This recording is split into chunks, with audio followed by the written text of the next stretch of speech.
Oi, meus amores, tudo bem? Hoje é domingo, né? Tá um calorão hoje. Eu tô aqui ainda com o rosto brilhando de ontem, da minha maquiagem, né? Da caveira mexicana. Mas foi muito bom ontem. Deu bastante gente, tava muito legal. E agora a gente vai fazer uma segunda edição. Espero que dê tudo certo. Já deu, né? Na verdade. Mas então, hoje eu vou contar um relato pra vocês, que é um tanto quanto cabuloso. Eu achei ele meio pesado, sabe? Mas eu vou ter que contar porque a pessoa me ligou, me contou, né? E eu tenho que dividir esse relato com vocês. Esse relato que me contou foi o Marcelo. Marcelo Sintra é o nome dele. Ele é ali do interior, daquela parte lá do Pará, não tem? Do estado do Pará. Ele mora longinho, bem longinho da gente. E diz ele que também não mora perto da cidade. Mora bem no interiorzão mesmo. E ele disse que na fazenda onde os pais deles moram, eles moram lá há muito tempo. Inclusive, ele ainda vive lá. Ele disse que lá existe assim, muito urubu, essas coisas, né? Aqueles bichos que vem na roça e destrói. Então, ele disse que o pai dele, desde que ele se entende por gente, construiu um espantalho. O espantalho é feito de roupa velha, ele já é todo roçado, todo rasgado, porque ele tá lá faz tempo. Tem os olhos de vidro e tem um chapéu de palha antigo na cabeça. Sempre esteve lá e sempre ficou naquele lugar durante muitos e muitos anos. Só que ele disse que nunca se empolgou de olhar, de observar esse espantalho.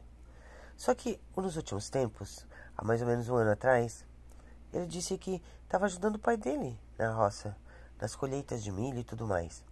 E ele disse que todo dia quando ele ia colher o milho com o pai dele, que eles iam de trator, ele disse que observava, que parecia que o espantalho tinha mudado de lugar. E ele disse que achava isso muito estranho, porque hoje eu estava roçando aqui e amanhã ele estava ali.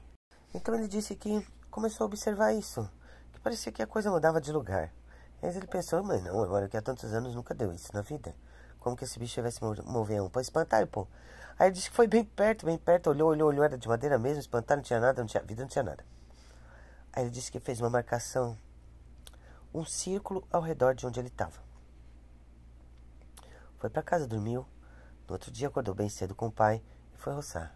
E por espanto dele, quando ele chegou no outro dia, que ele foi onde ele tinha marcado, que o espantalho estava. O espantalho estava a mais ou menos 4 metros de distância de onde ele tinha marcado. Ali ele começou a ficar com medo. Ele encabreirou. Então ele marcou de novo. Fez outro círculo ao redor do espantalho, mas um círculo bem fundo, bem marcado, e foi para casa, achando que ele estava ficando louco. Só que naquela noite, ele ouviu passos ao redor de casa.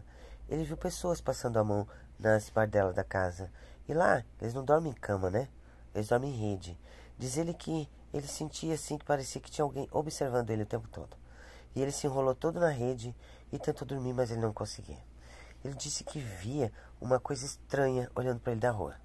Então, ele disse que foi e começou a olhar pelas gretas da casa. Então ele percebeu um espantalho caminhando ao redor de casa. E ele disse que ele caminhava e ficava olhando as coisas ao redor de casa, normal, como se fosse uma pessoa. Ficava com os cachorros, interagia com os bichos, e assim ele ficou. Ali ele ficou horrorizado, ele disse, meu Deus, um espantalho, uma coisa que está lá no meio da roça que não tem vida, o que está fazendo aqui? Mas então ele foi e começou a olhar com mais atenção. E realmente era o espantalho da roça deles. Então ele disse que abriu a janela abruptamente e olhou para a coisa. E quando ele olhou, o espantalho olhou para ele com aqueles olhos bem brilhante, bem verde, e correu em direção ao milharal. Ele disse que dali para frente ele começou a ficar com medo. Ele assim, Lani, eu juro para vocês e para qualquer um que são teus seguidores, para as pessoas que te escutam, porque eu sei que são tudo pessoas idôneas, pessoas que gostam de ouvir história de verdade.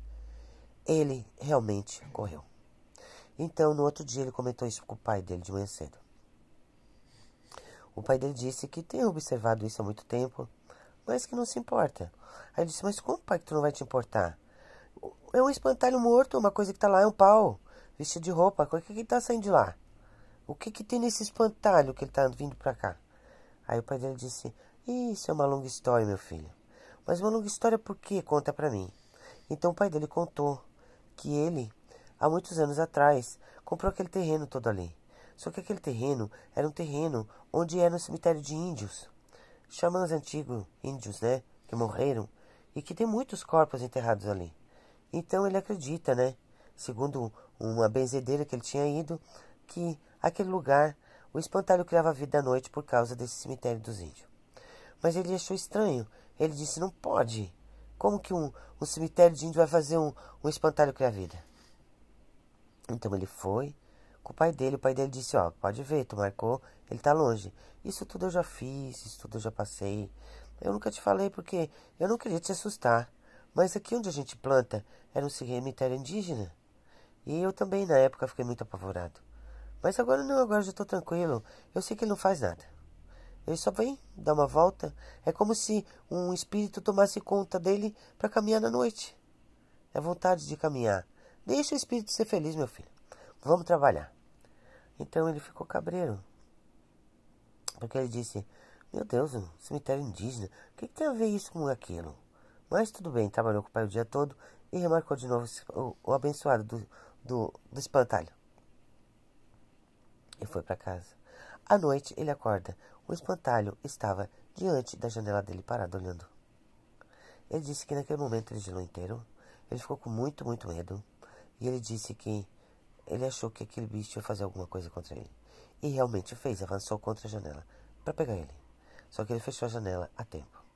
Ele disse que daquele dia por diante, ele foi, já desmontou o espantalho, montou de novo, já montou, desmontou, montou, desmontou. E o espantalho ainda continua andando na fazenda do pai dele. Ele disse que daquele dia em diante ele falou com o pai e ele foi morar no centro, numa cidade mais próxima, e ele não quis mais ficar na roça com o pai e com a mãe.